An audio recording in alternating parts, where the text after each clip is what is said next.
Strangest experiences that made people believe in the paranormal. Don't forget to subscribe if you enjoyed the video.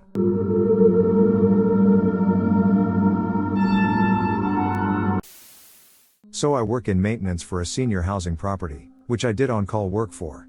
In each apartment, they have a pull string attached to a light switch about 5 off the floor that sets off a bell outside and unlocks their front door. This is a safety thing, so if you fall, get out of the shower, etc., it can alert someone. Anyway, I got a call that Unit 14 had a call bell going off, so I drove out to the property, walked into the apartment, and no one was home. The switch was pulled down to the on position. I reset it, locked the door, and left no freaking clue how it was pulled. Drive about a mile away, got another call, same issue, same apartment, walked in, switches pulled down again. I figure, well, maybe the switch spring is shot, so I replace the entire switch, test it, then search the entire apartment, under every cabinet, the bed closets, the couch, etc. There's not a soul there. I lock the door and leave again. An hour or so later, I get a third call with the same issue. I go back out and reset it, and that's the end of it. Still, no one is in the unit. Where this gets creepy is that the next day the lady that lived there was in the hospital and died that evening because her pull cord kept getting tripped. I can't explain it, it didn't make sense, but it freaked me the hell out. This is a 100% true story. My family and I lived in many of the smaller suburban towns surrounding Buffalo, New York. One evening, we were visiting a friend from church in one of the more heavily wooded towns. A small group of women from our church liked to gather for a little get-together. I, being about 13, was happy to watch the 2 younger children, a 5-year-old girl and a 3-year-old boy. The upstairs was narrow and had 2 rooms, a playroom and a little girl's room. The playroom didn't have a door on it, so the parents could hear what was going on downstairs. The playroom was packed with toys, and we had a blast playing. No spooky vibes, just princess tutus and a delicious pretend Play-Doh meal made by the little ones. I remember standing up and going to get a game from a shelf by the door. The kids were standing facing the doorway, and I turned to them with my back to the doorway. The little boy started grabbing for the girl's hand, and the color vanished from their faces. The little girl's eyes went so wide that you could see veins and wrinkles forming around them. I asked what on earth was wrong, and the little boy just pointed over my shoulder. Whatever it was not good. I spun around, and inches from my face was this horrible black mass. It took up the entirety of the doorway. It was thick, tall, and dense. It was so dark that the light from the room around it seemed dim. It was humanoid. It had something like a head and shoulders with 2 thick, long arms that covered the entirety of its body. The only thing that wasn't black was a large, glowing red orb in the middle of where its head and neck would be. I felt absolute dread. It was radiating this energy that made me want to vomit. I didn't know what to do, but I knew I had to protect the little ones. I remember shutting my eyes tight, reaching back, grabbing their shirts, and just tackling through this thing. I don't know if we passed through it or not. At this point, they were sobbing, and all I could hear was my heartbeat hammering in my head. When we passed through the doorway, I remember feeling an intense wave of anger and sorrow. At the time, I remember it feeling like a mix of the passing of a pet and an incident with a school bully.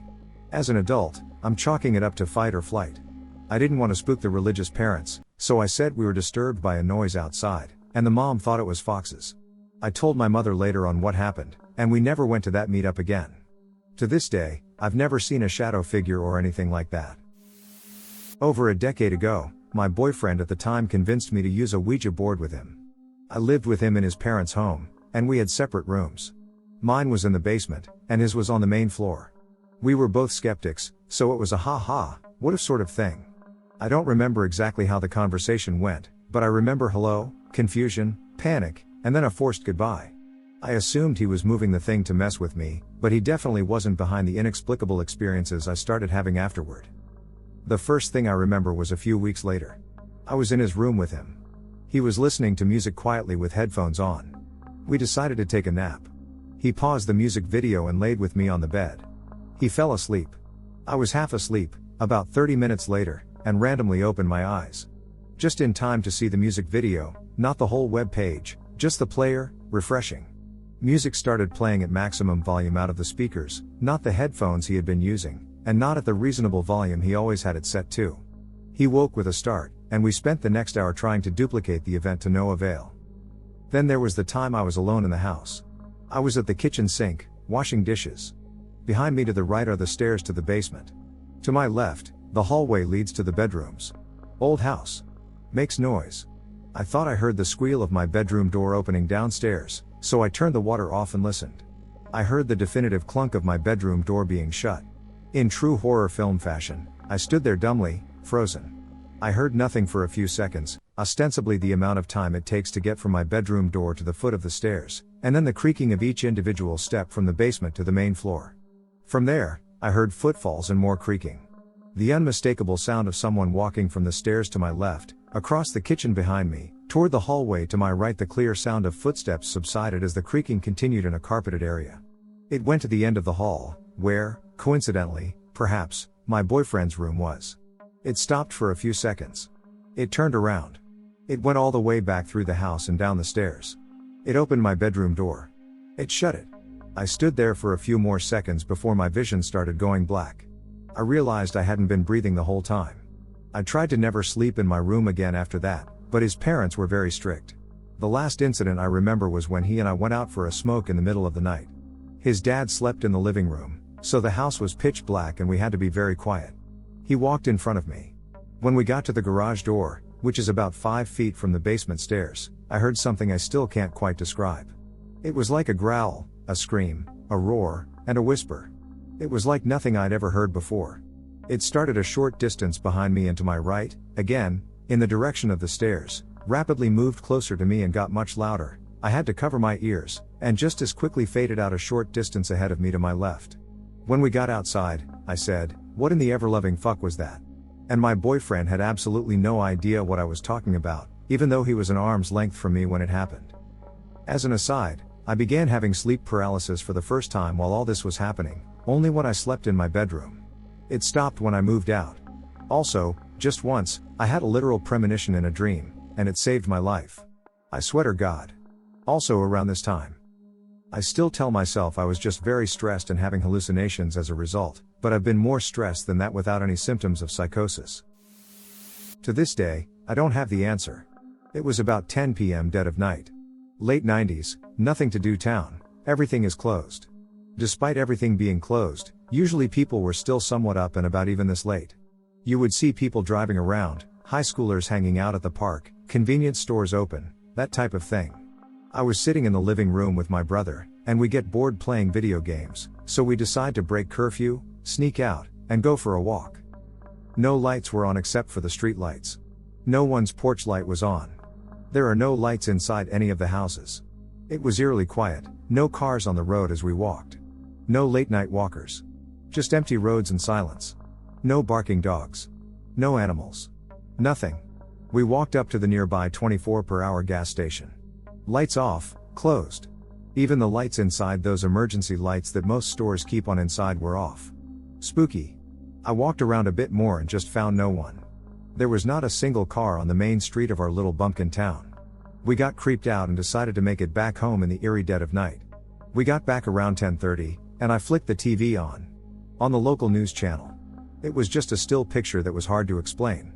I guess a black and white picture of a young boy, probably in his early teens, but he looked like one of those coal mine kids, if you know what I mean. His style of clothing was from a clearly older century, and he had one of those floppy postboy type caps on. Soot on his face, hands in his pockets, the gaze of a man who had seen some shit on his young face. No sound. No news chatter. No news story. No news ticker scrolls at the bottom. Just a mute image of this young boy on the screen and nothing else. I flicked to other channels, and they were all playing fine, but our local news was stuck on this boy. We changed channels and changed back. Turned the TV off and back on. I unplugged and plugged the cable box in. The news was stuck on this creepy image on this creepy night. It really rattled us, and I ended up trying to call our mom, who was at a relative's house doing mom shit with her sister. The line just rang and rang. Tried calling some friends at the risk of getting yelled at by their parents at this late hour. Calling just rang and rang, no one picked up. Started getting really scared. We sat in the living room flipping between the Cartoon Network and the news channel to see if the image was going to go away. Clock hit 11 p.m, channel flickered back to local news ending and telemarketing picking up. No one believed us. I told our parents, and they didn't believe us. They said we were bullshitting. No one at school believed us, and other kids also said their parents were watching the news that late, and there was no weird mineshaft worker kid, just normal news. I told my parents about the gas station being closed, getting myself into trouble for breaking curfew. But when we asked what happened to the gas station last night, the guy said he hadn't heard about them closing early. To this day, I have absolutely no clue what happened, and instead of thinking up some logical error, I choose to believe that somehow there was some sort of paranormal world we visited or something. I have absolutely no idea what happened or if we narrowly avoided death despite literally walking around outside middle of the night with the world being this creepy dead silence version of our world. When I was a young kid, I would be playing in the yard, and money would just blow into the yard on occasion. It was always a $20 bill, and this was around 1967, so $20 went a long way. Gasoline was 25 cents a gallon, and this would buy a cart full of groceries. We were dirt poor, and my mom was struggling to feed 6 kids with no help from my dad, who was kicked out for being drunk. I lived way out in the country, and the nearest neighbor was at least half-mile away. We were surrounded by cornfields, so there was no place for this random money to blow in. None of the rest of my family ever found money. It was just me. Then, when I was around 11, 1973-ish, or so, my oldest sister had gotten married, and my oldest brother was working at a gas station her husband's brother owned. I don't remember why, but I got on my bike and rode there one late summer afternoon. It was about 2 miles away, so it was a long ride for me. There was a small convenience store on the corner I was coming from, and it had a phone booth in the parking lot near the road. As I got closer, I heard what sounded like jingling coins, and it got louder as I got closer. I got off my bike and checked the coin slot, and it was full. As I emptied it, it kept filling up. I filled both front pockets, both back pockets, and my shirt pocket, and there was still more, so I took off my sock and filled that halfway before it finally stopped. I pushed my bike to the gas station, explained it to my brother, and showed him all the coins. They went to a box, and I emptied everything into it, and he made me show him the phone booth because he didn't believe me. He thought I broke into it, but it was still perfectly intact. We went back and counted it, and it was $127 worth of change. Okay, so for those that don't understand how this is paranormal, this is a very rural area, so that phone would not see that much usage. Secondly, if you know how a payphone works, it has a mechanism that holds the change while the call is made, then dumps it into the coin box when the call is completed. The only way the coin return works is on coins in the holding mechanism. Any coins in the coin box can't come back through the system, and the box is small, like the dimensions of an iPhone lying flat and maybe 2 to 3 inches deep. So even if it could somehow jump back up out of the box, which it physically can't do, it only holds enough for maybe 2 pockets worth at maximum capacity. And the mechanism can only hold maybe $1 worth of quarters before it fills up. So where did all the coins come from? I never gave it any thought as a kid, but I remembered it a while back, and now I realize it shouldn't have been possible. My brother-in-law said he goes through a lot of change at the station, so he gave me paper bills to take home. My brother put my bike in the trunk of his car and drove me home, and I gave my mom the money. After some explanation from me and my older brother, she believed me. I told her to use the money for bills and food, and she said it was a miracle. She had gotten behind on the bills, and the companies were going to turn off the gas, electric, and phone, but now she could pay them in full and still buy groceries. She started crying, hugged us both, and kept saying how it was an answer to her prayers. I literally never questioned it and just went about my days oblivious to the world and never thought about it again. It was just another weird thing in my weird life. Money just showed up when it was needed. Context: when I was 8, my sister and I moved to a small town in Ohio. There were some busy streets, but the road we lived on was out of the way of everything, so no cars drove down it. There was a park and the local middle school behind our house, but there was a separate entrance in order to enter or exit those areas. There were also several local children on my street that were around our age, so we would play outside as often as possible. The community we were a part of was also a very close-knit one, and downtown was only half a mile away, meaning that there was plenty to do in our spare time. Story: so, it's the 4th of July. It had been celebrated at that park behind our houses, so we were allowed to stay out late. Me, my sister, and 3 of our friends were messing around in the parking lot of the middle school at around midnight. Then, one of us thought that we had seen something peeking out from behind the other side of the middle school. So, we did what any frightened and idiotic 8-year-old would do, and we hid behind the other side of the school and dared each other to peek. Now it eventually came my turn to look. I swear that when I peeked around that corner, I saw something darting back behind the school, and its legs were wrong, like a dog's if it was standing on its hind legs. We did eventually check the other side of the school, and there was nothing there. This, on its own, would have been a fun story. But we saw it 2 more times, once on Halloween night, when we ended up tailing it to one of our friends' houses before it disappeared into the woods behind us, and it wasn't that friend playing a prank on us. She was an only child and chasing the thing with us, so there would have been nobody to pretend to be it, and another time when my sister and another one of our friends ran into it, staring at them from under a streetlight. They hightailed it out of there but never got a good look at its face. That was around 10 years ago now, and none of us have any idea what it was. But I don't think that it's that surprising that both me and my sister are now obsessed with horror. My brother, my husband, and I all decided to go catfishing one night. As usual, we get there around dusk, pick out spots, and gather firewood before dark. Night falls, it's a breezy early summer evening, and the sky is cloudless and full of stars. But it's a new moon, so it's still quite dark. We're fishing, not catching more than a few perch, and it's getting close to 1 a.m., so we're starting to talk about packing up. But first, the guys head down the river a short way, only about 50 yards, maybe less, to check a few other spots. I stay by the fire and decide to lay down a little and enjoy the quiet. A few minutes go by, and I hear my brother call out, "Hey, are those flashlights?" I sit up and look where he's pointing, a spot upstream and across the water past me. Flashlights would be kind of odd because of the location and time of night. Anyone who would be out there would have already been there. There's 3 little round lights, and they do look like flashlight beams. But not really. For one, they're very concentrated and circular, there's no beam. That part of the riverbank is also a very steep, muddy cliff, just full of brush, so it's kind of weird that there's someone there when there's at least half a dozen easier ways to approach. And the lights aren't moving right. They're sort of erratic, but the movements are smooth and don't bounce like someone walking down a cliff would be moving a flashlight, and the movements are in sort of figure-8 patterns, one breaking off and moving to the side before rejoining the others. We watch for a minute, commenting on how weird they're acting. But if it's another person, we need to know, because they aren't getting closer, and apparent flashlights just pointing at us is creepy behavior. So, I move over to where they were sitting, and my husband and brother take off at a brisk pace towards where the lights are. I'm watching the weird things, and as the guys get closer, they start really getting weird. One vanished completely before reappearing not 30 seconds later. On top of a pecan tree that had to have been 15 feet tall at least.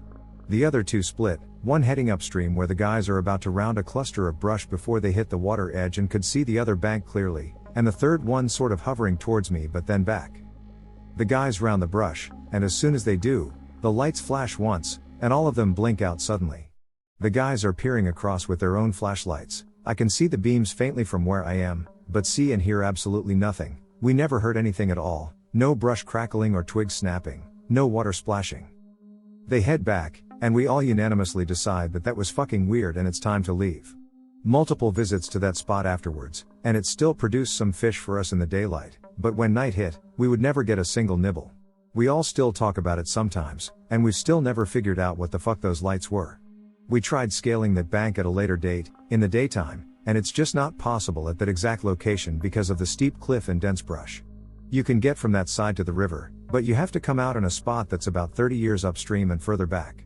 No explanation, no, it was not fireflies, they didn't flicker and were blue-white. I'm not a religious guy, not at all. Don't believe in crystals or the healing power of essential oils. Rational science all the way. But I met an angel. It was the day I learned that my mother had died. I got a phone call from my sister, packed a bag, and jumped on a train for the 150-mile journey home. Now, when I tell people about being an alcoholic, I usually say that it started when I lost my parents, but that's not the truth. I was pretty much a booze hound by the time my mother passed. And the thing about being a booze hound is that alcohol is always on your mind. It's the first thing you think of when anything remotely challenging takes place, so you can believe that getting a drink, or a whole lot of drinks, was high on my list of priorities that morning. But the other thing about being an alcoholic is secrecy. You hide your drinking, you're convinced people know that there's something wrong with you. So I race to the train station, and I plan that when I have to change trains, I'll have time to rush across the road to a shop I know. Alcoholics always know the nearest place to get alcohol, and buy some booze to tide me over on the 4-hour journey home. The plan works. I buy strong lager and generic whiskey, get a suitably concealed double seat, and settle down to drink until I don't care that my mother has died. On some level, I still wonder if I was trying to kill myself. The amount of alcohol I'd bought was unusual.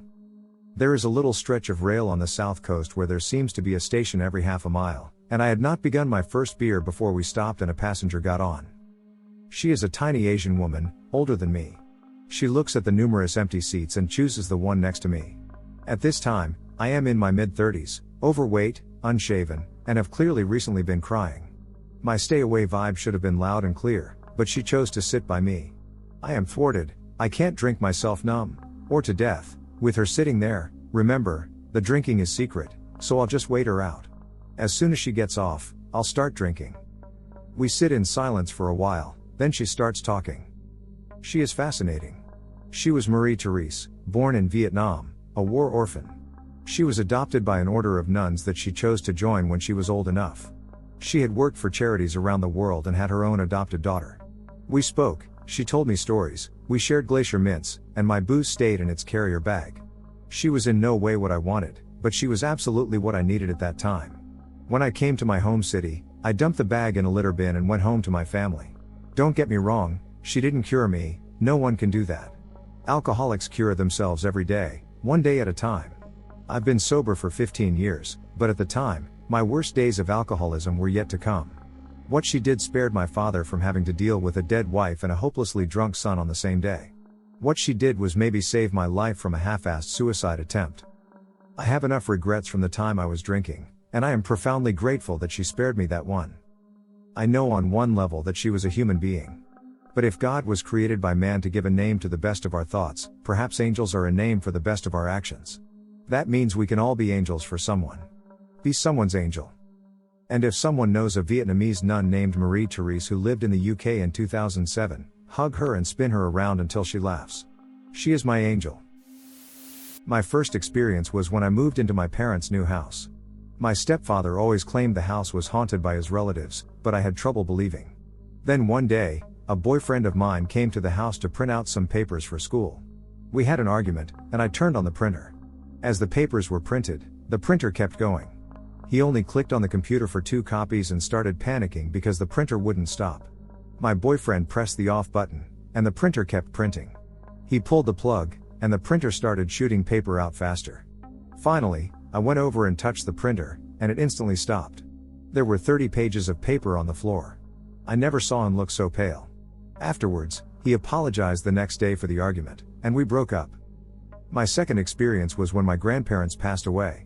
I cried because they lived in California, a bunch of miles away from Oregon, and I was unable to attend the funeral because I couldn't afford the money to go and was unable to get a ride. My sister called me and said she sent my condolences to her for me. 3 days later, it was night, and I was getting ready for bed. I put on the radio to listen to music while I washed my face and combed my hair. A song that was my grandfather's started playing, and the lights flickered twice. I looked around the bedroom but saw no one. When I went to my bedside, I smelled the scent of my grandfather's cologne. I cried and told him I loved and missed him. A week later, I had a dream of my grandmother visiting me. When I woke up, I felt a warm breeze on my back, like a hand was placed there. I smelled her perfume.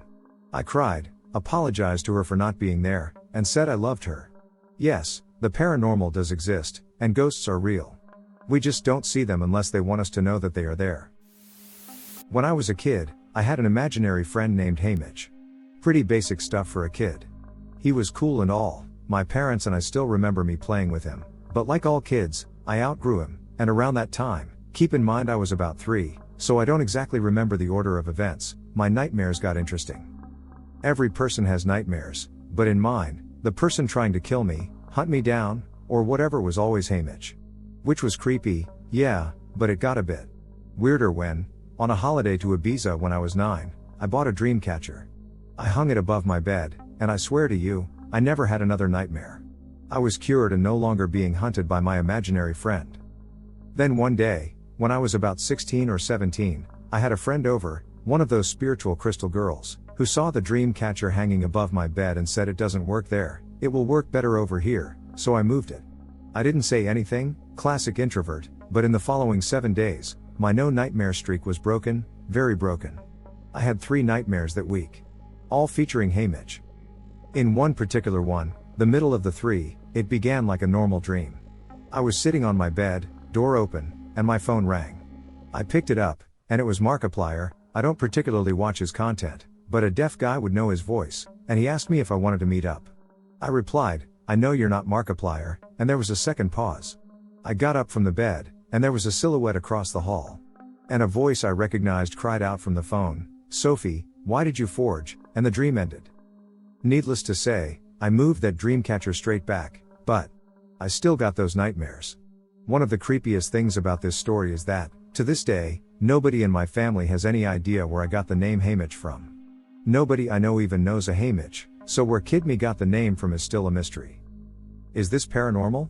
Not entirely certain, but it's creepy, and there's certainly something going on. Anyway, thanks for reading this, because damn, is this a long story?